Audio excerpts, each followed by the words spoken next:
Tao coming to you on this Wednesday afternoon. It's March 18th.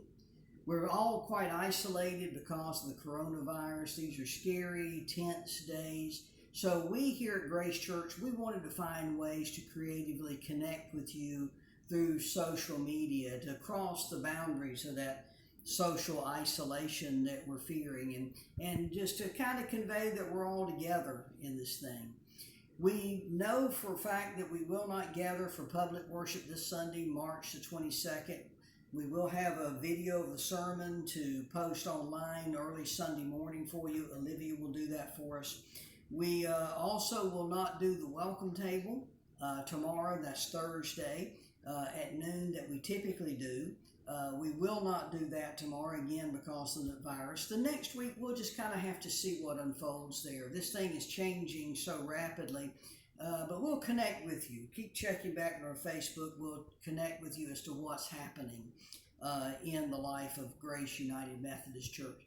Did find this out just this afternoon, that our worldwide general conference that was scheduled for early to mid-May up in Minneapolis, that worldwide gathering Methodist leaders who are going to be handling some pretty weighty decisions in the life of the church, that has been postponed. So stay tuned for more about that. Wanted to encourage you along these lines as we navigate these waters of the coronavirus.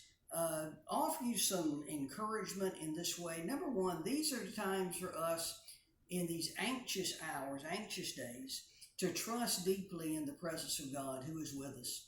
Despite the coronavirus, God indeed is here. So lean deeply on Him. Let me encourage you towards that. Also to connect with those that are vulnerable, your friends, your neighbors, other folks within the life of Grace. Feel free to connect with them in any way you can. Do observe the rules that our health officials are putting out there, the social distancing, not gathering in large groups, and the hand washing, all the things they're telling us to do. Do observe those things, but yet see what you can do to connect with people and help people in any way you can that yet still abides by the safety rules that our medical people are putting out in front of us and warning us to observe.